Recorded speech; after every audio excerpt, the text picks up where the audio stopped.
Good evening, everyone, and welcome to CoSM's Autumnal Equinox Celestial Ceremony. My name is Alexis Spatty, coming to you live in the Great Hall of Entheon, Sanctuary of Visionary Art.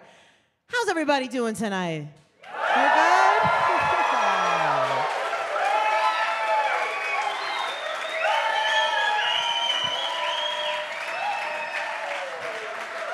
Yeah, okay, pretty good, I reckon, pretty good. Thank you so much for being here. Tonight we gather at this sacred turning point in the seasons, the autumnal equinox, when day and night stand in perfect balance. As we cross this threshold into the darker half of the year, we celebrate the harvest of our efforts, give thanks for the abundance around us, and honor the mystery of transformation that comes with change. Whether you're here with us in person or tuning in from afar or remotely, we're so grateful to share in this evening together in community and intention. So, to begin our night, it's a true privilege to introduce the creative visionaries who shape this community and its mission. Please help me in giving the warmest welcome to visionary artists and the co-founders of CoSM, Alex Gray and Allyson Gray. Let's hear it, Bob!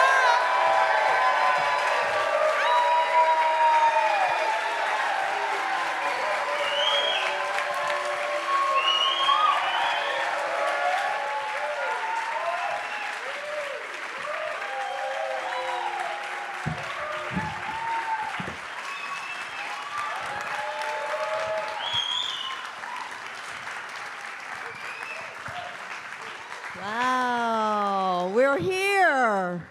Thank you so much for being here. We came from all parts, and here we are at this moment in this time. Oh, look at this sea of friends, new and old. How many people have never been to CoSM before? Woo! Well, thank you for coming. And this is the autumnal equinox ceremony. I'm very excited about that. Yes. Very excited. Well, we're going to start the program right away because we have a lot of things to talk about. But first we're going to, no, we're not going to do that. First we're going to talk about our beginnings because, you know, we've had 283 full moon ceremonies, and we really did start CoSM's gatherings with the full moon ceremony, the autumnal and the equinoxes and solstices came a little later. Yeah, kind of more like when we got to the land here, and it seemed like appropriate because we started our full moon gatherings in our home. You were there, Rosie. And Rosie was like Rosie was at the first full moon gathering. That was like so 20, she gets a front row seat. 22 years ago. Okay, so I just wanted to say, you know, like we're in a time sausage, you know, like it started some time ago, you know, right? And it got to here, and we're in this current incarnation of the great flow, you know, that we're all like part and have found our way here, which I think is extraordinary. Oh, totally. You know, just I mean, I welcome all of the everyone that's here. You know, Emerson said that art is made for the unknown friend. There you go. And so the art becomes like the Carney Barker in a way, of the kind of like, come on hey, in, friend, are you seeing what I'm seeing, right. Friend? You know, and so you may wonder what this strange picture is all about. This is a friend of ours, Alex Stark, a shaman who was also an architect, who created the first model of the Chapel of Sacred Mirrors for us, and there we are. Alex took this picture, so he's not in the picture, but basically this was Alex Stark, and you'll hear about him. He's in the mirror. Yeah, Alex is in the mirror. So there's Alex Stark. Now, he was the one that encouraged us to begin full moon ceremonies in our home. And he started one in January of 2003 in Brooklyn. And here he is blowing smoke at everybody and leading the ceremony and creating a despacho, which was basically to dispatch to the heavens with all different, crystals and gem chips and hair and things like that. And there we are in our home in Brooklyn. And there he is in the middle, and Alex and I on either side, starting one of the earliest full moon ceremonies. And I credit Eileen Rose, our Rosie Rose.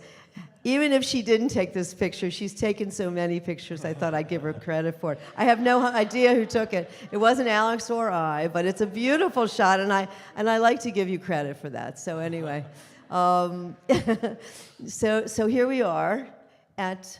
Yeah, well, 21 years ago, practically tonight. But 4 months after we started the full moon ceremonies, in April. See, we started them in January.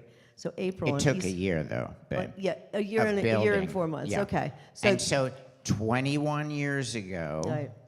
we opened our first space in New York City, and it was in Chelsea, and it was on 27th Street. Some of you might have gone. I just wanted to clarify why I said 4 months later on April, because on 4 months later, on Easter Sunday, the gentleman who owned the building offered us this space, and then we moved into it a year and 4 months. On the autumnal equinox. That's why it's here, because this is us opening CoSM NYC. Yeah, so it's 21 years. There's something special about 21, and so I just think it's kind of awesome, and there's that thing in the time sausage, and now we're here. All right, so then this very. So there we are, holding our ceremony, our full moon ceremony. We had a panel of great friends there, and lots of people came, and more all the time. And I just had to show you that this handsome, greased-up guy in the front is Brian James, who is with us tonight, mastering the fire. And we knew when we came out of this place in Manhattan, every time, it was on 27th Street, between 10th and 11th, equally close to the Hudson River as we are now, exactly, by the calculation of Google Maps. But we were there, but every night we would come out of there, we'd think, we don't belong here. This is a living brochure. This is sort of like what we want to do, but we need to do it in nature. So every year we would have CoSM Fire. And Brian did a choreography and flaming, whirling things, with this whole group. He directed and produced a show at the Center for Symbolic Studies in Rosendale. And we would have one overnight, all-night ceremony, what all-night ceremonies are like, dancing around the fire and such. So it was very exciting, but you'll have to see Brian now that he's a father of 2 children and, lives down the road just a piece and still here managing the fire for us and so many things. And so now we're going to talk to you about the future. See, that's the past. But we want to introduce to you the future, the Entheon, which is here now, it's the present, but we have plans, don't we? Yeah. So you understand Entheon, a place to discover the divine within. And so we think that the inevitable consequence of love is the building of temples. What does that mean, anyway? For one thing, Alex and I have loved each other for 50 years. We've been together. This is our 50th year. I know. It's awesome. And more in love than ever.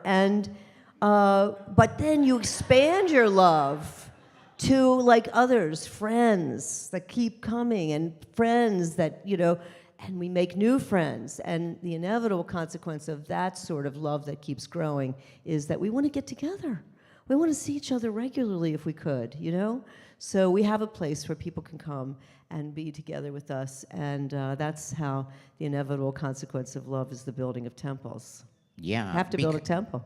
Because, you know, love, it's not only this magic between the two of you or in your family, but it's like, it feels like a cosmic principle. It feels like something core, you know, certainly core to all the major religions, you know, and we understand the importance of it, the need for it that we each have, you know, and if it was missing somewhere, we spend a lot of our times, you know, searching for it. And so, as an emblem of the potential of love, as a unifying force, you know, that we can, if you can expand your love, you can expand your family, your tribe. You can be more inclusive. You can go all the way to cosmic, I dare say. Many of you probably have. And when you discover infinite love that is way beyond what you consider yourself personally capable of, you've touched that source reality that we understand unites us all. So and this it so is this a higher kind of love, and this is like Yes. what we're trying to represent in the building. Right. You know, and There's 30 faces, and each one has a different symbol of a different world religion. So the traditions of world spirituality are represented here and joining, and that's what we want to do here. But it's like one building. So let's keep going. We've seen the doors. Right. Say something about the doors. And there's a kind of like an evolutionary frieze, you know, that we want to have there, and that maybe, you know, archetypal male and female come together to create a better world. And so those are like the doors and the symbols of the doors there. But you'll see above the snake's heads that are connecting the doors together, you see the shape of the chapel of the future. That's the chapel of sacred mirrors. We'll talk about that in a second. But then there's corner angels. Yeah, the angels of the four directions. And you can see here how there's a kind of hermetic angel. It's holding a paintbrush. Praying, holding a paintbrush, kind of being a teardrop crying from the cosmic eye of the Creator. And it's basically the angel of both the creative imagination and the creative arts. Because if we didn't have the creative arts, we wouldn't know of any of the world religions, actually, you know. So art is one of the things that unites all of them, as much as love, you know. And so, like the autumnal equinox unites them. There are many, many cultures that celebrate the autumnal equinox, and it's celebrated all over the world. And those are the times of year that we celebrate, the celebrations that go on throughout the world. So there'll be secret writing, which I can talk to you about more at another time, but secret writing is the language of creative expression. Just in case you were wondering, you went into my galleries, what is all of that? I just tell you briefly, it's the language, it's the symbol that I created of the language of creative expression, which holds like an empty vessel, all expression. So it's an ineffable, an untranslatable language. And then we're going to have a complete rooftop of eyes, an eye grid on the roof. they're estimating this as a copper structure. I mean, we're getting actual quotes from contractors. I haven't seen them. I don't know. They're coming, scared. though. I'm scared. But we are getting numbers. So Fear not. We will have numbers. We're in that part of the time sausage that we don't know the numbers. We're a little scared about the numbers. Well, don't say that. But they're coming. Stop. Yeah. I just want to say that is how miracles happen.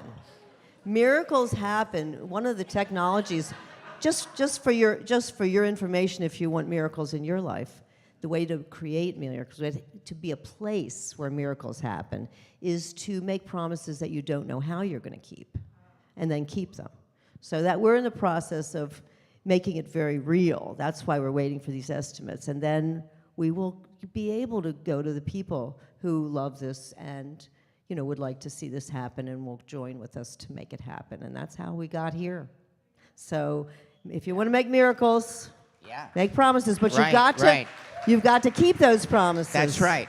Yeah. Now, when we were in our loft, we had no idea 21 years ago, and 22 years ago, that this is possible at all.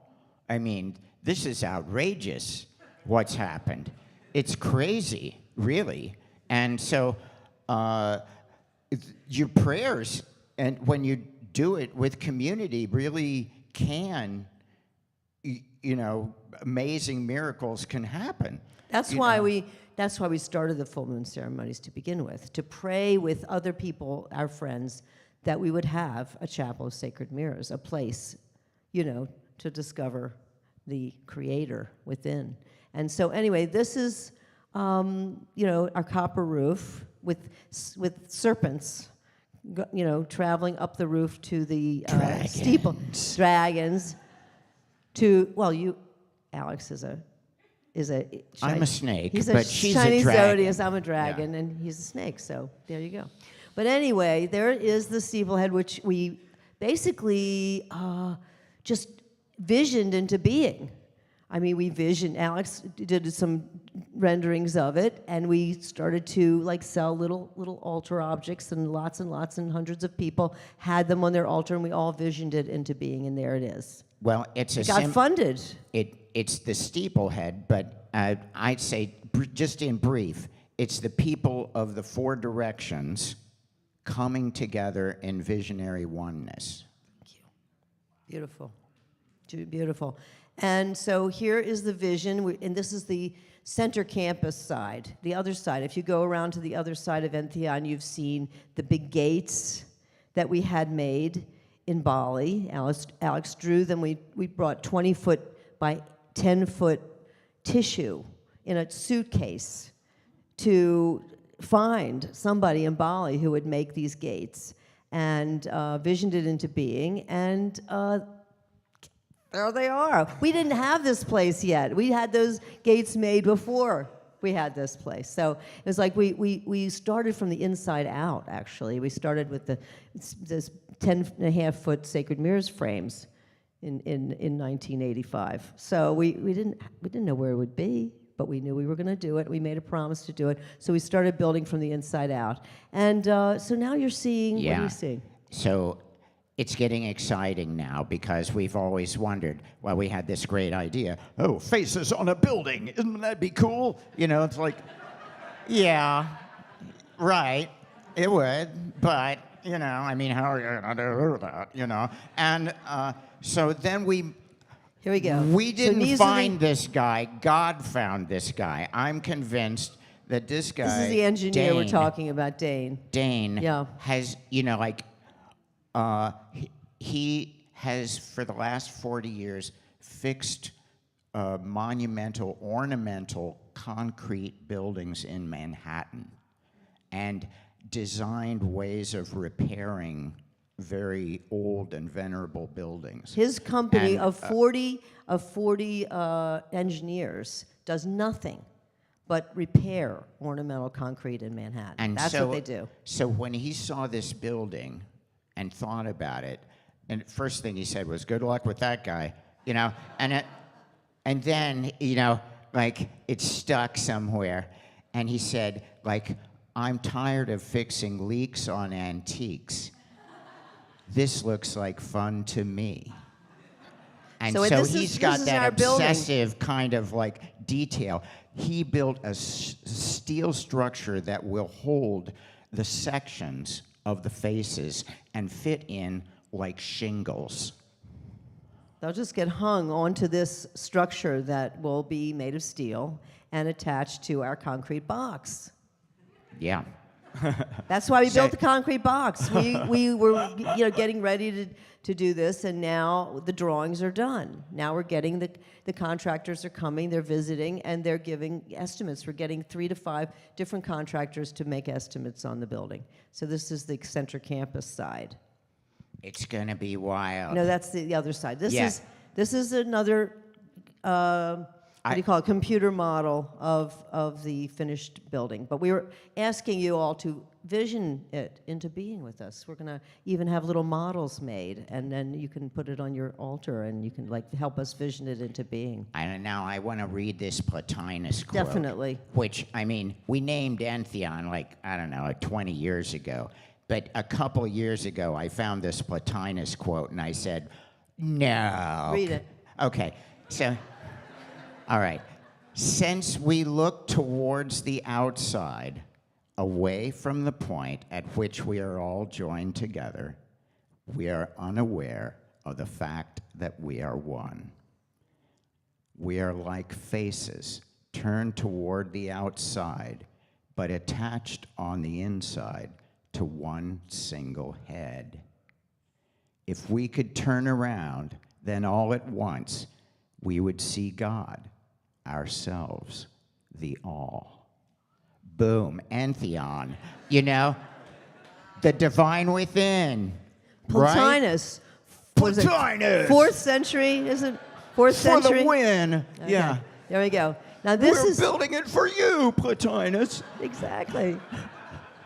And maybe he said that quote for us. So. It actually. No, it'll be. Well, This is an actual. It will be useful in the future. Yeah. This is an actual projection onto the building. We're going to see some projections on the building tonight, and this is the projection at a full moon. Looky, there's the full moon. So anyway, this is we're visioning it into being in all the different ways, and there is the call to action. This is our call to action right here. I just want to tell you what a call to action is. A call to action is if we don't put the faces on Entheon, that's what we're going to have, always. This is supposed to be the call to action where we know we have to do that. We have to. So, in order to be the Carney Barkers of come on in, you know what I mean? And it lasts 1,000 years. We're developing this. And, it was built around, this was a 1882 carriage house that went with that gray 1862 mansion that we restored in 4 or 5 years. It took us to restore that from the basement up. So anyway, this is the call to action.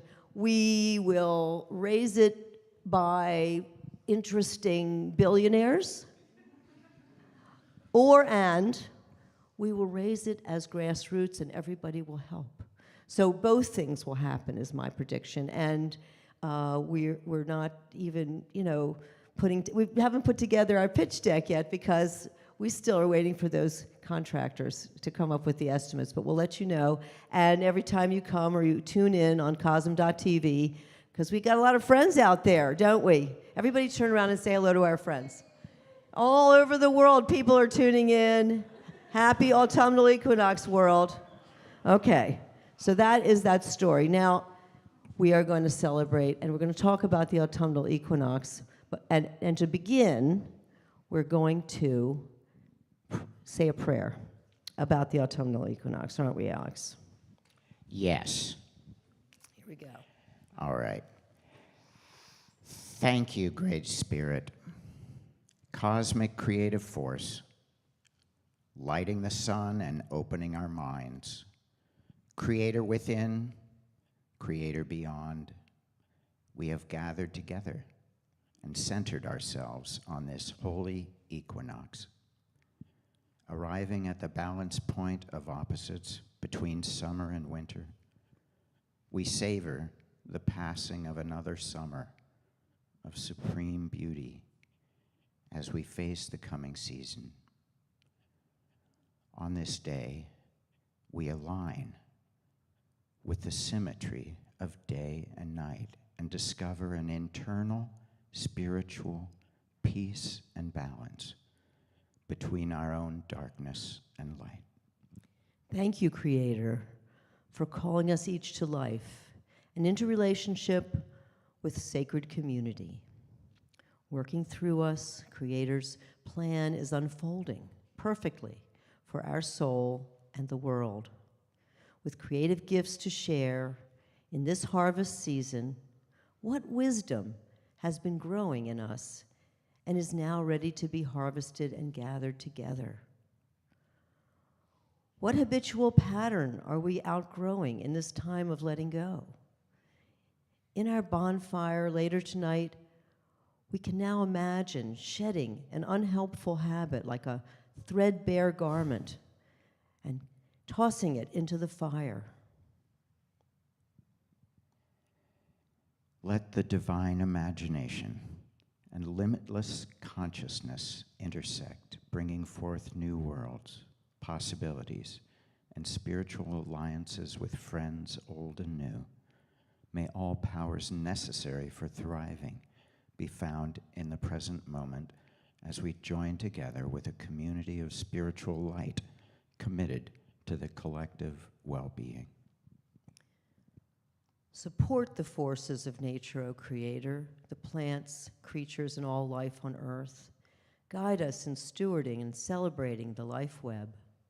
May our consciousness and creations uplift the world, universal spirit. Please bless and shed your light on all the creativity in all people, envisioning our friends around the world, keeping us safe, healthy, and upwardly spiraling in body, mind, and spirit throughout the coming season.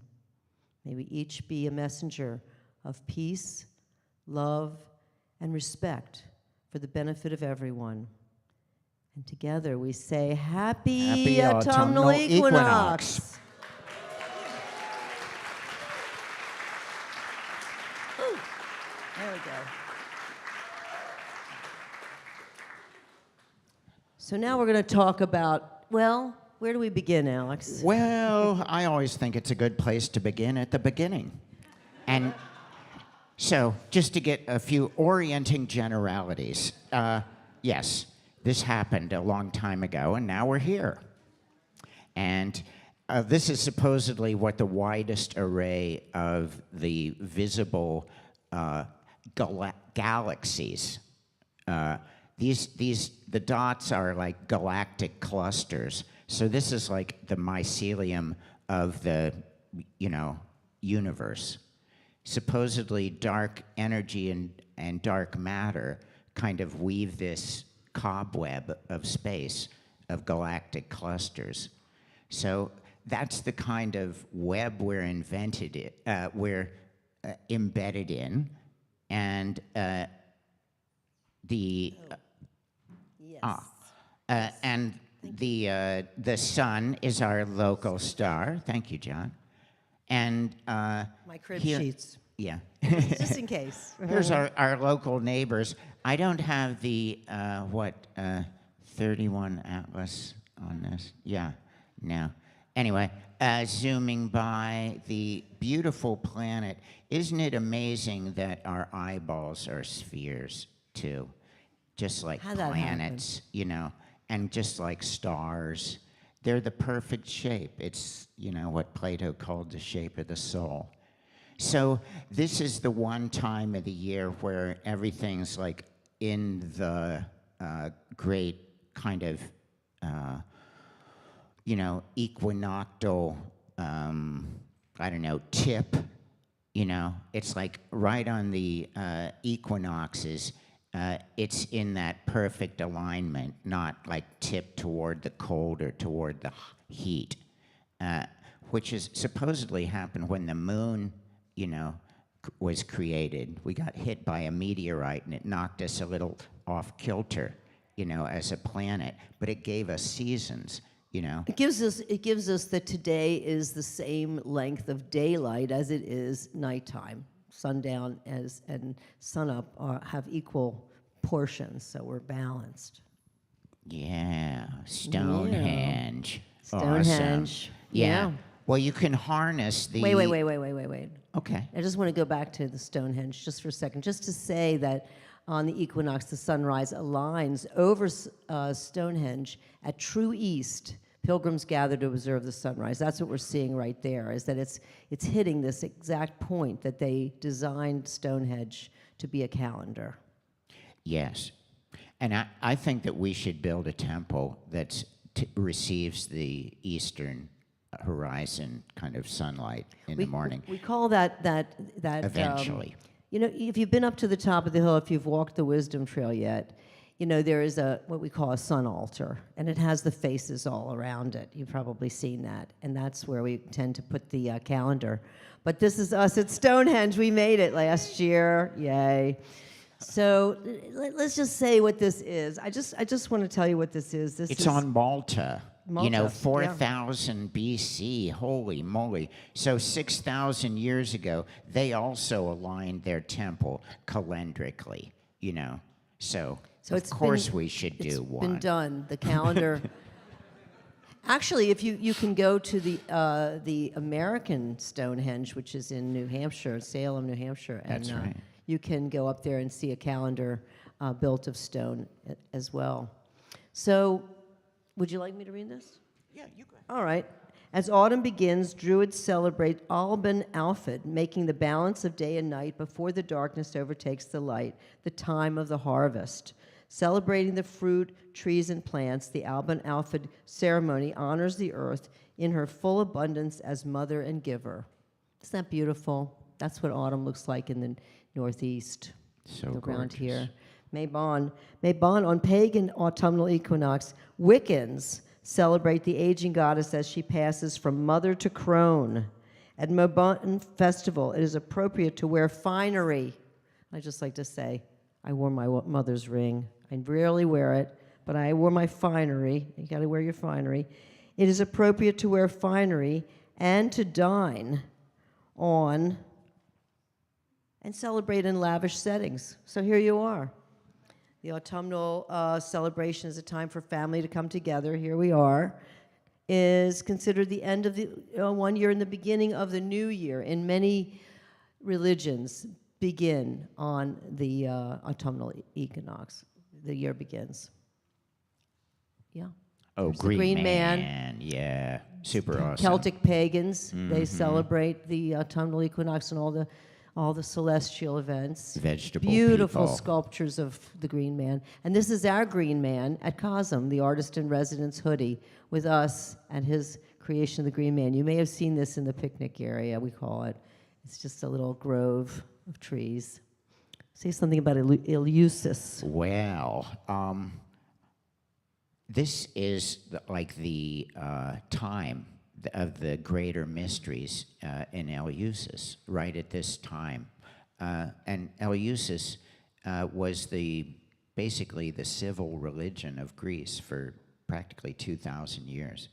And so every Greek citizen would make a pilgrimage once to Eleusis. And so Socrates and Plato and all the Sappho and all those folks, they had done the Eleusinian mysteries. And it was like a 10-day rite, you know, and you had to walk from Athens to this It was a temple ground. two-day walk, so it was like a little yeah. like Burning Man. They had to sleep overnight there, and they all camped out together. And it was a How big. did they eat? I mean, I have Everybody no, from you know, Greece, just from Athens, just like pilgrimaged to Eleusis. a couple thousand, you know, and would go on this. And it was about the cult of Demeter and Persephone, the mother and daughter goddess. We're going to talk about the cult of Demeter and Persephone. Demeter was the Greek goddess of grains and harvest. And so you can see her and Persephone holding mushrooms over there on the left-hand panel. Persephone, or Kore, as she's also called, is holding, like, yes, it looks like a mushroom. And she's got mushroom necklace and headband as well. We took these pictures, so they are mushrooms. There's no doubt about it. Yeah.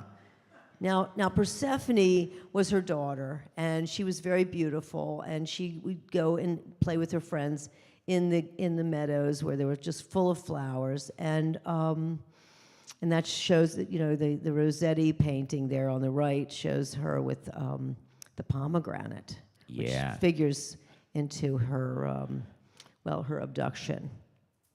So here's the pictures of her abduction. This is the very, very famous Bernini sculpture, life-size figure of Hades abducting Persephone, and sometimes they call it the rape of Persephone, and carried her off from the meadow where she was picking flowers, carried her off in his chariot to the underworld, where he wanted to make her his bride and the queen of the underworld.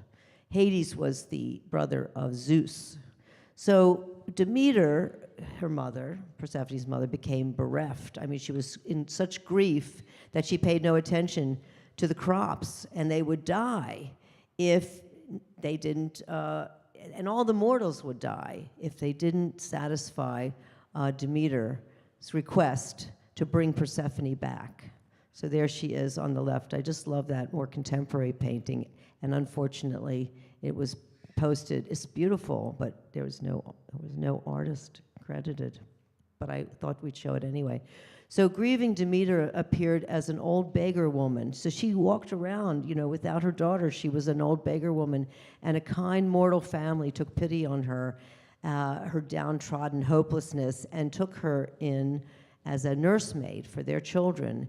And so in gratitude, in the end, Demeter taught the family's son, Triptolemus, about agriculture, and sent the youth in a winged serpent chariot to educate Greece about raising grain, and so that mortals could thrive in abundance. So that's it's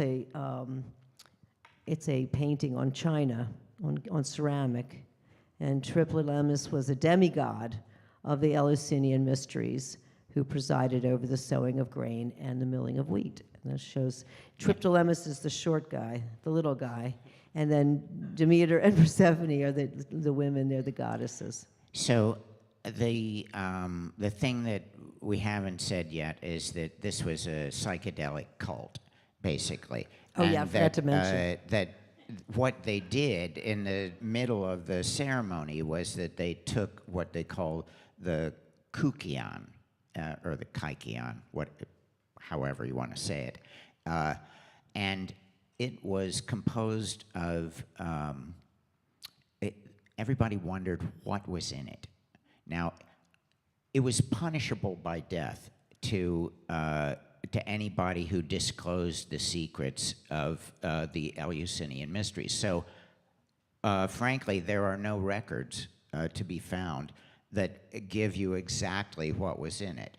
Now, we know that there were some kinds of, it was like almost like different kinds of grains and things like that. And what Hoffman thought was that probably there was the fungus that grows on grains, ergot, which is at the root of LSD, might have been in minute amounts at some point, and it's known to cause visions, and so, or to alter the consciousness in extreme ways. So watered down, that's what they thought it might be. So they have, through archaeochemistry, proven that ergot did play a part in this ancient brew. In the brew that they all drank. So and only the initiates got to drink it, and supposedly they only got to drink it once. So they had to prepare for a year before their trip to Eleusis to drink the kukion. So here we are at the Telestrion. John wants to say something.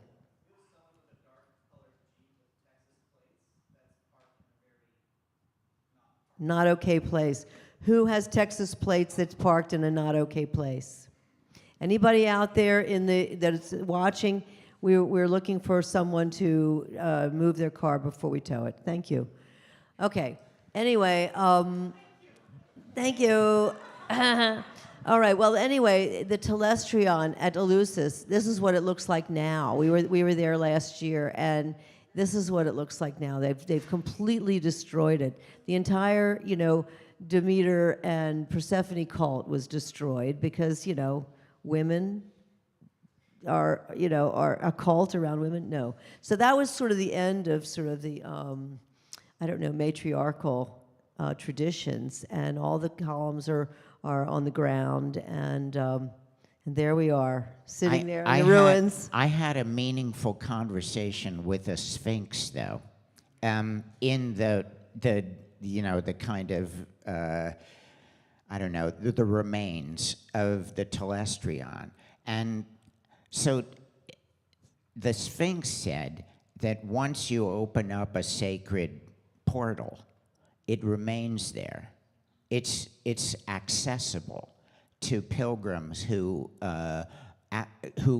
it's why people still go to these pilgrimage sites and old temples. Why do people go to these crumbling temples? They go all over the place. What is it? There is a spiritual energy still there, and it remains. Because these are like moments of contact with an infinite thing, and with a thing that transcends history. Okay, so the openings remain on Earth, and that's why sacred sites, places are blessed. And sacred places like this are still attracting people from all over the world. So the Hindu tradition also celebrates the new moon nearest the autumnal equinox, and the Hindus worship for 3 nights each goddess Durga, the fearless, invincible, Lakshma, worldly abundance, and Saraswati, the creative artist, all representing the qualities of Mother Nature. So that is also celebrated at this time of year. Here we are in the Mayan city of Chichen Itza during spring and fall equinoxes. The Great Pyramid of how do you pronounce this, Alex? Kukulkan serves as a visual symbol of day and night. And tell us what happens. Well, as the sun passes over, you've got this sense of the serpent going into the earth. It's really amazing. As the sun moves, they see it as a snake or a serpent that it climbs the pyramid, the step pyramid. Now, in my tradition, and it's in many people's tradition, the new moon that falls on the autumnal equinox, or right around or after the autumnal equinox, is Rosh Hashanah. And Rosh Hashanah means beginning of the beginnings. It's the first day of the first month of the new year. So they say Happy New Year. You say Lashana Tova, means Happy New Year. And on Rosh Hashanah, it is written. That means that all your deeds are written in the Book of Remembrances. And then Yom Kippur comes 10 days later. It is sealed, and the book is closed, and you start over again. This is when you begin to read the Torah over again. The Torah is read consecutively throughout the year. There's 56 portions, and every week they read a different portion, but it's a lunar calendar, so there are 56 weeks, and they begin the Torah over again from Genesis and 7 days of creation. It's a linear story that starts with the 7 days of creation and ends with Moses going up to the mountain and finding a place to die by himself. No one knows where Moses was buried, because he left the people at the base of Mount Sinai after they had escaped slavery. For 400 years they were slaves, and then they escaped or got away and had to create a new religion, a new world, a new people. They had nothing. They had no laws, and they had to create all that. And that's what the Torah is all about, is their journey, their adventure toward organizing a government and a people.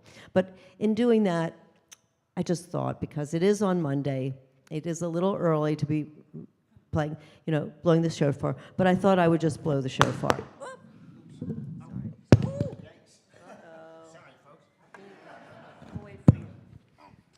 So exciting. So I thought I would just do this. See if I can do this. Okay. What's that? Okay. Don't put it too. If I can do it.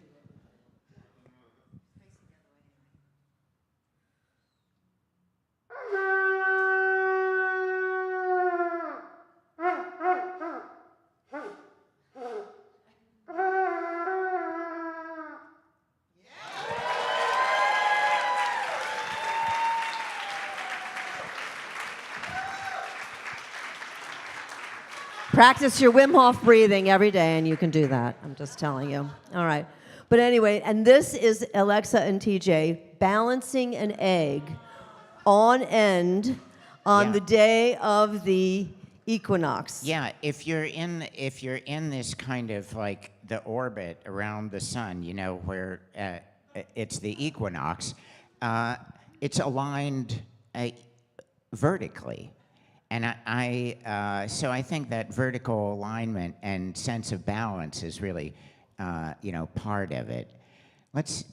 Okay, we all need balance in all of those ways. And I wanted to share this metaphor that I love to talk about, of course, because it's got the name gray. But it's the gray point, and it's a state of balance between the extremes and the coming together of the opposites. And it was the concept of this guy, Paul Klee, who's an amazing artist, German artist, and he was trying to conceptualize, color. How do you imagine it? And so, for one thing, he thought, okay, have a line. It goes from the deepest black all the way up to the white, up at the top. But in the center, it's exactly a medium gray, you could say. Okay, and so then he thought, spin around that a sphere. A sphere that has all the colors on it. So like an orange rind, you can imagine like the different colors, going all the way around spherically on the outside, okay? So you're imagining that. You've got the dark line that goes all the way to the black. You've got the white, it goes all the way up to the white. So imagine that sphere is tinted with the gray, that is coming off of that thing. And it only on the outside of the sphere does it have the full chroma. But as it approaches like the line, it becomes the tint, or it becomes like the shade that is dark. So you've got a concept of all the different colors. So it's really a clever idea. And but in discovering that, what's the gray really, point, what's, wait. Yeah. The gray point, I just want to say, Yeah. the gray point represents the neutral point between tone and hue. So we were talking about tone, we're talking about hue. That's the center. Everything emanates off of that. It has no opposite. Well, that's the thing about the gray point. And that's why I think of it like a symbol of sacred neutrality, because the gray point has no opposite. See, all of the other colors have an opposite. And if you step off of the gray point, you'll go warmer. If you go warmer, then you've got cooler as an opposite. So only in the gray point is it like a perspective on all of the colors, but it isn't like any of them because it has no opposite. So it's like non-duality. It's like the space, it's the center as well, So when you're centered, you're in a place of sacred neutrality, of non-duality, a connection that gives you perspective on it all. So I just thought, that's kind of cool. It's a point of view. Idea. It's a centered cool point idea. of view. Yeah. Yeah.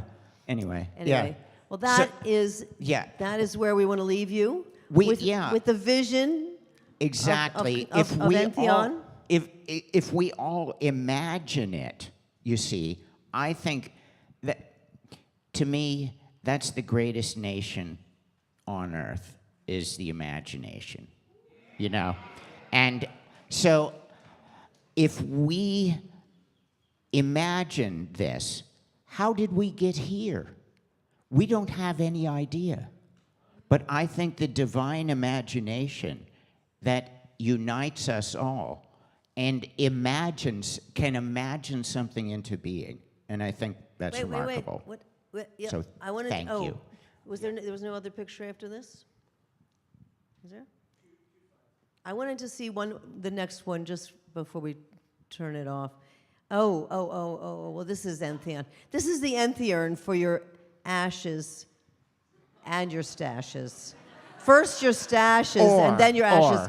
It is a way to support CoSM, and I wanted to show you this slide because this is the temple that is the end game. This is the building that we intend for the future.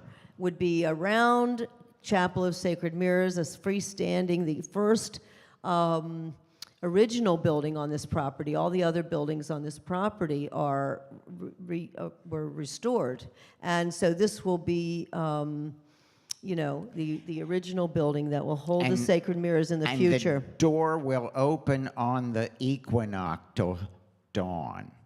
Okay, we can aim that doorway right at the dawn light over the hill, and because it's got a perfect spot, we know where. Anyway, facing east. That's the future. It'll be facing east, right? and it will be in the It's upper another corner. time sausage we're talking about, and it'll be in the upper corner. If you wonder where it's going to be, upper corner of this property that ascends from the Hudson River. So it's going to be up and then over there to your left if you're facing. And when we build that, we'll move our artwork out of this building, and it will go into there, and then this will be a museum of visionary art. Fully Because there are curated. so many awesome artists from around the world that are making amazing work, and we'd love to showcase them. Yeah. But that's the big dream. That's so it. thank you.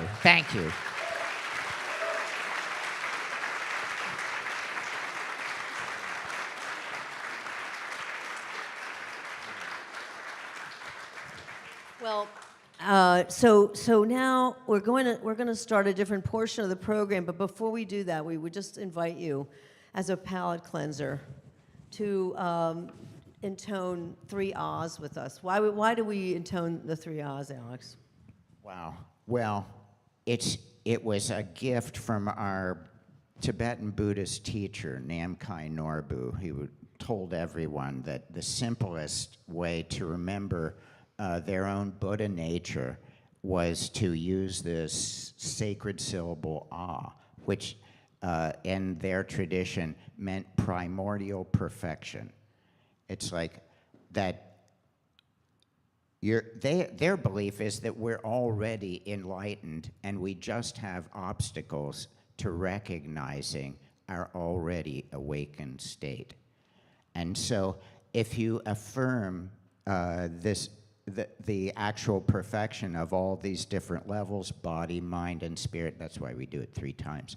So anyway, that's the idea. I invite you to stand in your place if you feel like it. If you don't want to, don't stand. Really, some people would rather not. But just to get your diaphragm free, So we're going to do 3 rolling ahs. Here we go.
Just glance around the corner and just say hello to your neighbor that you never met before. Just turn around, say hello.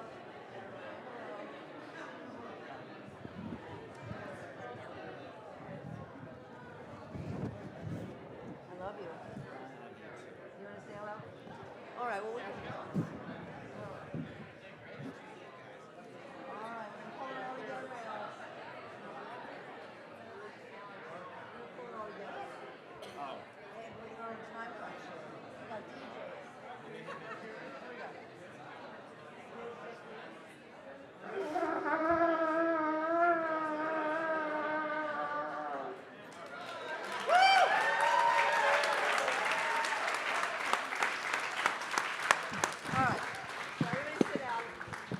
We have a little bit more we want to do, and this is going to be your portion. We're going to do, what are we going to do, Alex? You go ahead. Blessings and declarations. Now, we do them at the full moons, and who knows, this is like, we're inventing this, so why not, blessings and declarations, and that's something that if you feel motivated, you want to share something, you're feeling inspired, you want to finish that book or something, or you want to declare something in front of friends, or say what you're working on and things like that. It empowers you. It empowers your intention. It could empower the intention of what you're doing. If Because you'd we'll like hold to your share. feet to the fire. So Next time we see you, we'll say, how's that chapel coming along? That's what people will say to us all over the world, and like we have to, come forward with the next, phase. Or a blessing of some kind, that someone you want to bless, someone you're thinking of, or something like that,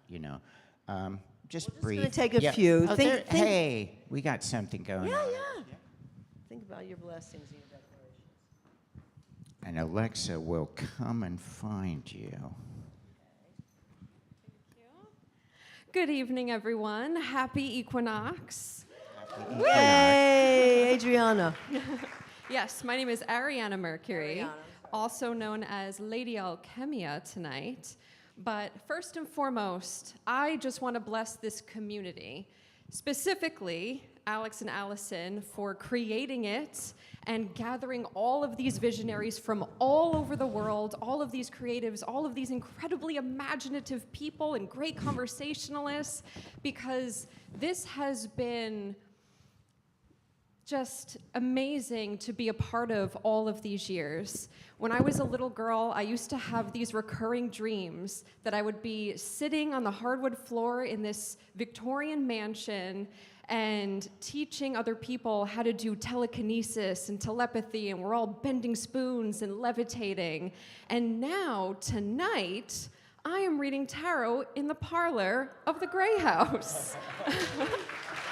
So that is also my declaration. So if you'd like to have a tarot reading with me tonight, I believe I have just a few slots left, and I'd love to see you there. Oh, Ariana, thank you so much. Thank you.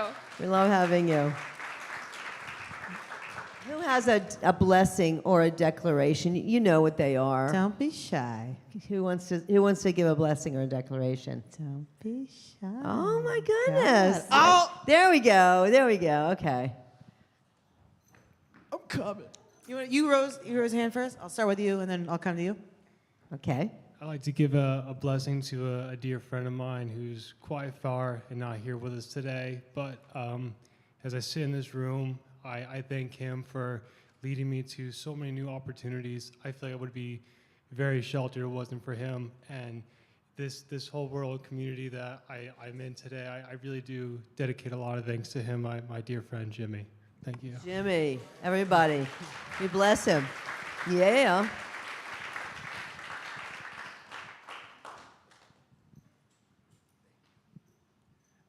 My name is Jake Vaxmonsky. I'm a school teacher, and it's a brutal job, and it's a lot of work, but I want to set an intention that I am building a home for myself. Working on that, and life has got so many different spirals and turns here and there, but we'll get there someday. So. Yes. So will. Yes, you will. Oh, I Thank see you. one up here. Okay, we got somebody up front. Hi, I'm Caitlin. I just wanted to give blessings above for my dear friend Ashley Permijo. She used to do fire dancing here and passed away back in 2019. She's the one that introduced me to CoSM. And she had a beautiful memorial here back in 2019. And just sending blessings above to her. Thank you. Thank you so much. Beautiful. We'll take one more, and then we'll take maybe one from the internet. We got one more in here. There's one in the back there on this side. Keep you running, Alexa. There you go.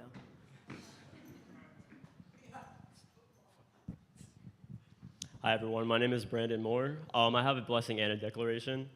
To start with the blessing, I want to bless my friend Joey Ramon. He actually just got released from prison about a month ago, and he's in recovery now. So I'm very happy to see that he's out and safe. I just want to send a blessing to him and that he fully recovers and stays in recovery. And a declaration I have is I work with the animal rights group in Columbus, Ohio. We're working to get decoying cats banned throughout the entire state. It's Senate Bill 232, and I'm just trying to manifest that into this world. Columbus, Whoa. Ohio. You I work with your sister, by the way, Gail. I She told me wondered, that. That's I was gonna amazing. say. I wondered about that. Alex's sister has been like working at cat welfare for 25 years. She's the leader there and very devoted. It was the only job she could get where she'd have 300 cats surrounding her every day. She can walk to work Legally. too. Yeah, legally, exactly. Yes. Let's talk, actually. That's wonderful. Well, thank Wow. you. Blessings. So good to see you. Yes. And Katie is here. Katie, what would you like to tell us? Hi, happy autumnal equinox. Yay. We have many virtual friends watching from far, far away. We have Canada, Portugal, Uruguay, Australia, all of the United States, of course. I'll read one tonight. From Travis with a declaration. He says, love your body, love your mind, love your whole self. And as your cup overflows, water the rest of the garden. Thank you, Travis. And to everyone else who shared, thank you. But in the back of the room, we have a few super cool humans, John, Trevor, and TJ. They are our audio-visual team. Give them the warmest loving.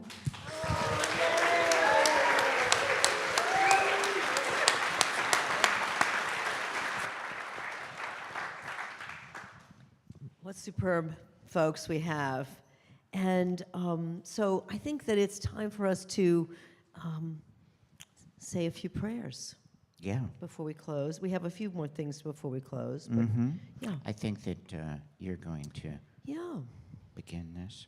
Well, tonight we may be thinking of loved ones, maybe even ourselves, who might be suffering distress in body or mind. In every CoSM full moon and every equinox and solstice, we take a few moments to turn inside and hold in our heart those who might benefit from a healing prayer.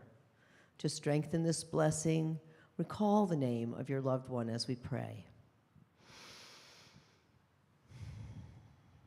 Great Spirit, thank you for blessing us with this day and for our precious body and soul. We feel the light of Spirit shining in our hearts. And as we breathe, a glow expands to surround us like a luminous sphere. The brightness in our hearts magnifies as we join together in a gleaming web with countless others around the world, a luminous net of beings from the superabundance of our combined energy field.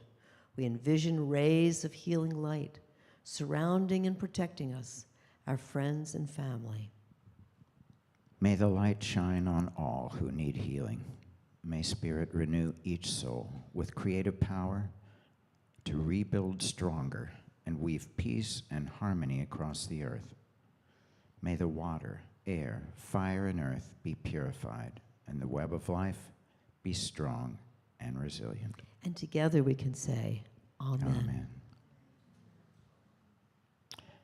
Some who are with us may be grieving the loss of a family member or a friend. We send our deep condolences to all who are in mourning. We acknowledge the sacred space of sorrow and compassion that we carry for all those suffering on our planet. Remembering the brevity of life, we appreciate the beauty of every precious day. Almighty Spirit, we remember the souls of beloved ones who have passed on. Cherishing them in our heart, they remain close.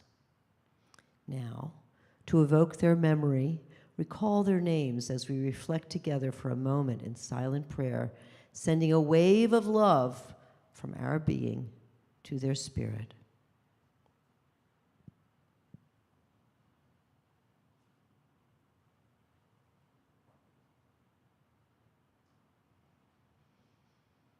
And together we say, may their memory be a blessing. Blessing. Yeah. Now we're going to bring Alexa back. She's going to share with us the future news. What's going to happen, Alexa? Tell us all about it. God. The future's looking bright, folks. I got to wear sunglasses. Yeah, I do too, because I can't see any of you right now. These lights are so bright. Just kidding. How are we doing? We're good? Fabulous. We're excited to be here. Yeah, you sure? I'm excited to be here. I'm excited you are all here. Thank you so much for that brilliant presentation and sharing the vision of Entheon. Give it up for Entheon one more time. I mean, come on. These two. Wappinger is gonna love that sculptural exterior. I'm telling you, we're already a fun landing spot for this area in the Hudson Valley, and I'm just so excited to see that building complete. So thank you for contributing and being here tonight. As our ceremony comes to a close, remember, the night is still young, and Entheon is just part one of your adventure. Did y'all see the beautiful stage in the outdoor zone tonight? That's pretty cool.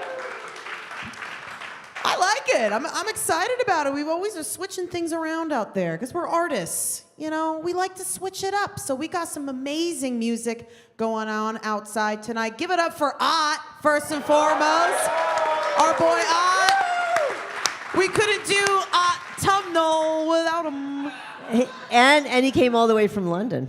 Yeah, he's our UK homie. He's a UK homie. He's been bouncing around the US, and we asked him if he wanted to make a pit stop in the Hudson Valley, and he said, let's do it. So we're excited about Ott. We also got Cloud Cord in the house. Give it up for Cloud Cord. Woo!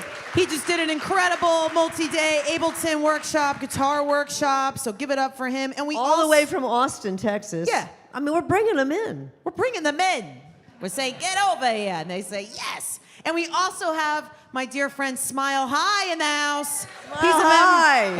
He's a member of the band The Main Squeeze, but he's doing a solo set for us tonight. And the Smile High and the Main Squeeze came out from LA. You were quizzing me. I'm like, No, I know where they're from. But Smile High grew up in this area.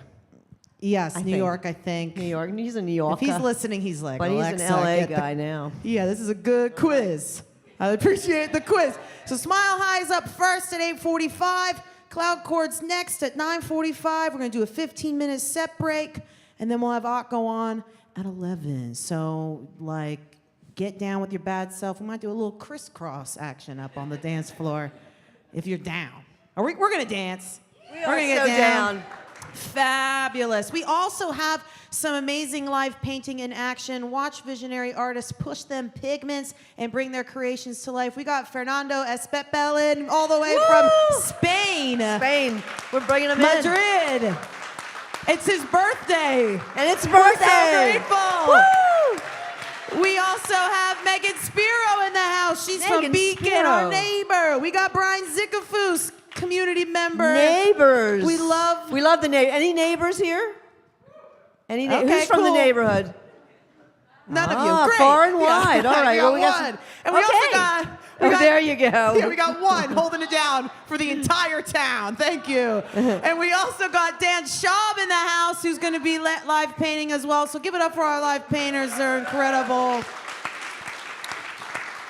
That'll be happening in the Gray House. As my dear lady Alchemia said, she will be offering tarot readings in the Gray House parlor.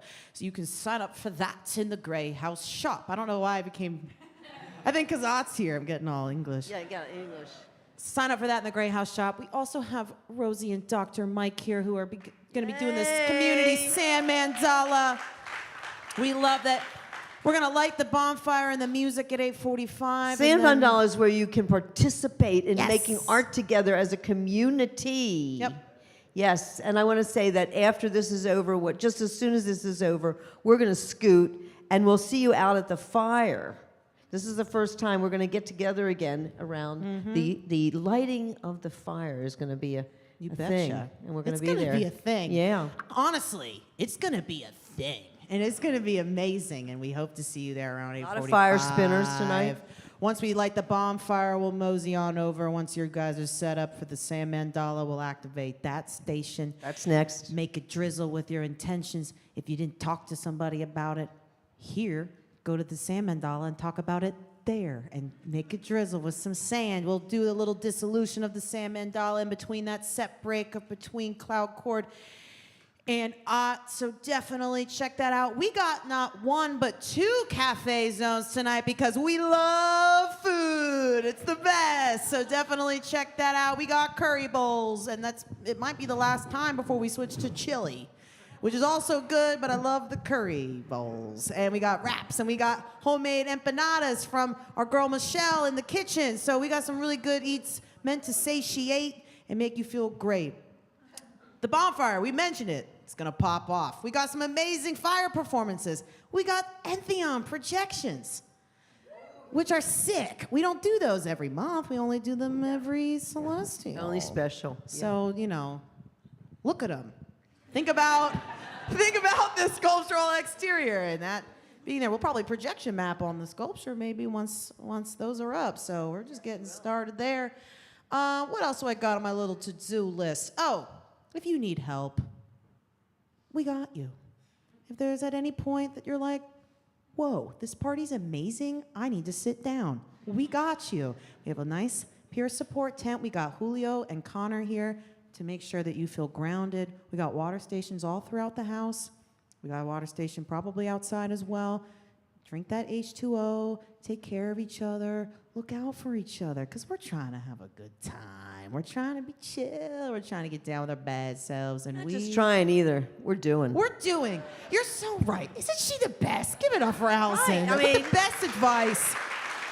You're 100% correct. And this is going to be one of the greatest nights, and we're so grateful to have you here. We always have programming going on. We're a well-oiled machine. We do these once a quarter. We do the full moons once a month. They're always new, aren't they? New and different. Yeah. New and different, yeah. This is very different. Because we're part of the imagination, as he mentioned. So we keep, I don't know, I was like Terrence just came out of me. We always are trying to switch it up. We got free First Fridays, which is a great opportunity for people who want to learn about Entheon to come check it out for free. Free First Fridays, first Friday of every month. Check that out. We got figure drawing at the end next weekend, next Sunday. We got Figure drawing every month. Look for it on the calendar next Sunday. Yep. We have a calendar view on our website where you can flip through the months and see what we got going on. We have some amazing workshops that are about to close out our workshop season. Creating headdresses with Catherine June. You two got your body and soul. Get ready to make your headdress for Halloween. Seriously, sign on up. There's a few more, just a couple of spots left, but if you want to make a really fabulous headdress with Ka. Yeah, crown, whatever you want to do. Put it on your head and then come to our D&D party. It's going to be great. You can check out our entire list of events on cosm.org/calendar/events. They all direct to the same place. Right, Tor? He makes our websites. We love Tor. Give everybody Tor, our handsome Tor. He's our superpower. And I think that's all I got for now. Johnny's giving me the thumbs up, so I'll let you two close it out for the final benediction. Final benediction. And we're going to have a great time. Thank you so much for being here. I'll see you around. Alexa. Don't we love Alexa? She's so awesome. All right, here we go. Dedication to love. From the core of our hearts, we dedicate ourselves to the complete and full expression of love in all our activities and in all our relationships. Love is the soul's medicine, a refuge in our hearts, protecting us from utter despair. Finding compassion in the eyes of the beloved and the stranger gives us the courage to endure. May love sensitize us with care and wisdom. May love help heal the sickness and wounds of life. May love enable us to forgive and accept ourselves. May love enable us to forgive and accept each other. May love help us overcome our cruelty and bitterness, our greed and jealousy, our ignorance and delusion. May love rule our hearts and minds, directing us to reach out, doing our best to benefit others, to heal suffering, to give gifts, to create beauty in the infinite network that is our world. A heart of loving kindness pours creative grace into the world to alleviate pain and mend the heart net. To the healing art of love, we dedicate ourselves. May any merit generated by this gathering be offered to the benefit and liberation of all beings. Happy full moon. Autumnal equinox. Yeah. It's a new moon. It's a new moon. Yeah.